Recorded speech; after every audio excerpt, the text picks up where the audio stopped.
Welcome to my site, everybody. My name is Paul Smyers. I'm a country realtor in the Augusta County, the Shenandoah Valley, in beautiful Virginia.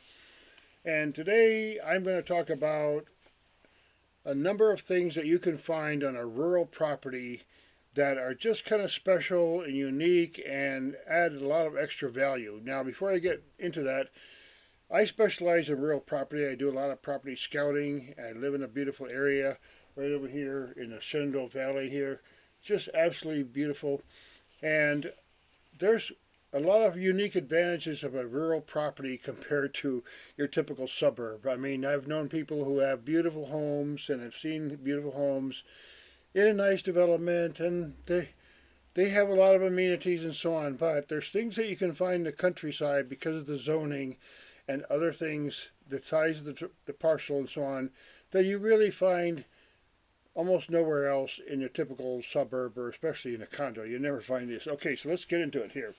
One is the favorite. A lot of people ask me, pond. Can I have a property with a pond? Okay, you know what? There are a lot of beautiful ponds in the world, and in Virginia, very few lakes. There's actually no original natural lakes. There's ponds. Okay, ponds can accumulate in a valley and so on over time. They become a pond. But a lot of the farmers in Virginia made a pond on their land many years ago, and I came across a couple one time in particular. They had a they had fish in the pond. You could It's like a three-quarter acre pond. I mean, you found that kind of like stuff. You're not going to find that in White Plains, New York, or New Jersey or something on your property. A pond that you could fish in. And the second thing is that's really kind of unusual, but you'll find it in the countryside, especially in hilly areas, is a spring. You can find a spring-fed pond. A spring is the old-fashioned way of getting water to a property, and for centuries they used it all around the world. They still use a spring. I live on a road that's named after springs, Cold Springs Road. There's a lot of springs in Virginia in any hilly area, and if you find one on your property, that's just gold. You can water your plants, you can water your garden, you can feed your animals, and you can have the water tested, and if the water bubbles up from below and goes to the ground filter, it's really clean water. And that's how people survived a long time ago, is they had a property in a rural area and it had a spring on it. And that's really, if you look for them, a lot of people have a spring on their property. They don't even care. They don't even know it's there. And also, I came across a property. I sold a little lot that was a camping hut, basically a little camping cabin for hunting. Now, it just so happened that they had a little cabin there, and the water that they got, they had a little spring house. It came in, they just had a little pump that made it into the little cabin, and you got yourself some nice clean water on your hunting cabin. And again, springs, thumbs up for springs if you could find one. A corral. If you find a fenced area that someone had horses or cows or chickens, or the bigger animals, the goats or whatever, they have like a corral, and boy, that's worth some money, because if you find that on your property, there's a lot of people that have only a few acres. The horse lovers, the goat lovers, you know what I'm talking about. They love their animals, the sheep, and it's beautiful. And you have to build a shelter. I talked to a farmer one time, and he said, "Don't even think about buying land or getting some animals until you have a fence. If you have a corral on your property, and a lot of times I've seen they're not even being used much. Somebody might be living in the house, but they don't give a care about the corral. They don't have any horses in there or goats or whatever. They just have it on their property." So another thing that relates to that is a barn or a stable. How many barns I've seen driving around, they're out there, someone's not maintaining them, but boy, you can make some serious use of some of those barns. I rented actually a mobile home on some 4 acres that had a barn on it. I mean, they had once at a time there was horses there. They had fencing around it, electric fencing. That's another thing. Electric fencing. If you have that on your property, you can set it up and keep your corral and your horses and stuff in check. So that's a really important feature. If you have a stable or something like that on your property, you can board a couple of horses for a couple $100 a piece per month. That pays for your property.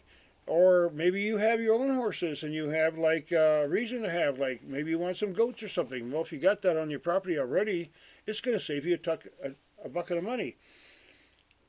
Along that is a garden setup. If you have a garden set up, a lot of the old-fashioned people, some of these old houses in the countryside, long ago, they had a garden. Maybe they didn't maintain it. They got a little older. You got a garden set up. You got rich soil, which is another thing. Plus, if you have a good rich soil, you might have a fencing on your garden and all that all set up. And you go in there and do a little cleaning up and trimming, and you find yourself a nice garden. You can't even get that in a modern development, because what they do when they build these developments, they clear all the land, they take all the bushes, there's not much topsoil left. Out in the countryside, you'll find some amazing good soil, and that's another thing I have on my list here. Great soil. You can find a piece of land that long ago the goats or the cows roamed on it, and it left a lot of manure, that good old fertilizer. And now the hay is growing there great, and everything grows in that soil right now, and it's all organic. It's nobody's touched it for 30 years. You buy a property like that has that beautiful sunshine and a rich soil. You want to have a garden or orchard or something, it's gold. A chicken shack. It sounds funny, but the old days people had chickens. It was just food, it was just fertilizer, and sometimes entertainment for the kids or something. Chickens. A lot of times you'll find on some of these properties, like someone already has chickens. Maybe they don't have them anymore. Or maybe when they're moving, they got a nice chicken shack. Well, it takes some time and money to build a chicken shack. So I know it sounds funny, but there are a lot of people moving out to homesteading life, and you find a piece of property out in the rural area, and it's already got a chicken shed for you. So thumbs up for that. A tool shed. You know what? A lot of the old farmers had tools. You got to maintain your property old school style.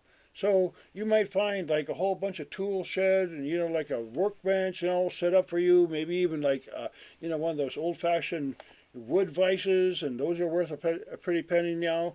And you might find some already workspace set up for you. So if you have a handyman type of personality and you buy a property in a rural area, you might walk into the back the garage somewhere and find out that somebody already has all the tool rack and everything. I had a family member that bought a house one time, and he wasn't really into the handyman stuff, but they had a little workshop on their property next to the garage, and there was a really great vise in there. Like, I swear to God, like those are the kind of vices people pay $100 immediately for something like that. So you might find some things on your property that it's just like gold for you, but maybe overlooked by the people who happen to be selling it.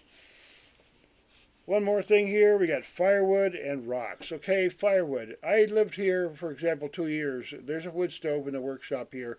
I have 2 years worth of wood stove firewood. And it's just ending now because a family member was using it. I'm using it a lot this winter. But 2 years of firewood. I mean, you look around, it's going to cost you some money to buy some firewood. And then you got to have it delivered. You got to store it somewhere. You got to set it up and stack it and everything. Well, when I got this property, it already had all the wood, a whole bunch of wood, and set in under a shelter in a roofed area, and dry as a bone, and nice oak, big chunks. 2 years of just plain firewood. I mean, it sounds simple, but hey, it's another thing that lowers your cost. And along with that is rocks. In a country area, if you have a garden or something and you want to have some fruit trees or something, a lot of times it's really nice to have some decorative rocks on your property. And if you find certain property, I mean, I actually met a person one time. They sold rocks on a big scale. They had some property that had a lot of really giant rocks. It wasn't good for anything else, pretty much. It was just steep and rocky. But they had one rock out there for $10,000. They were trying to sell this giant rock. And believe it or not, there are people who will buy giant rocks, boulders to put on the gate of their big, huge estate or something. Or they'll buy gravel or sand, or they'll buy like rocks from people, the farmers, they dig up their property in the beginning and they take all the rocks over to the side of the property and make a little wall over there. And you find properties just like got hundreds of feet of like just rocks there, and maybe you don't even want them there. You can use them for your own purpose, or you can sell them or something. So let's see if I got through this here. A corral, a barn, wraparound porch. You know, some of these old homes out in the old style, the modern homes do not give you much of a porch. If you're lucky, you get some little mini shed, and maybe, oh, they advertise this big, oh, we got a porch. Okay, we got a covered porch. Well, maybe it's like 10 by 10, and they call that a covered porch. You can find some of these older homes, and they have a porch like you'd never believe. I mean, wrap around, some of it's screened, a little rocking chair in there, and you put your little rocking bench in there, and you have like a really beautiful thing in the countryside. You can sit out in the evening and watch the view and just enjoy the evening, maybe even in a screened-in area. If you find a wraparound porch on a property, that's another gold thing. Okay, and it's along with that, you talk about decks. If you have a nice wraparound deck, sometimes the decks are really beautiful. They might have a pergola on them. They might be specially designed deck, especially a wraparound deck. I lived in a house like that one time. Their deck was a beautiful deck facing south, had a pergola on it, and wrapped around to the kitchen door on the east side, so you could walk around from the kitchen all the way to the deck and serve food and so on. And then it had another entrance in the back. So if you find a wraparound porch or a wraparound deck or something along those lines in your property, just consider that a great asset and something that can make the house a lot more functional and useful and valuable. So again, I hope I've inspired some people to go out and look for property with these extra features, and I hope people come back and watch some of my other content. I'm a realtor. I love the country life. I've traveled a lot of areas, and I live in the beautiful Shenandoah Valley of Virginia. So thanks again for listening. Please like and share and comment if you wish. I'd love to hear comments. Thank you.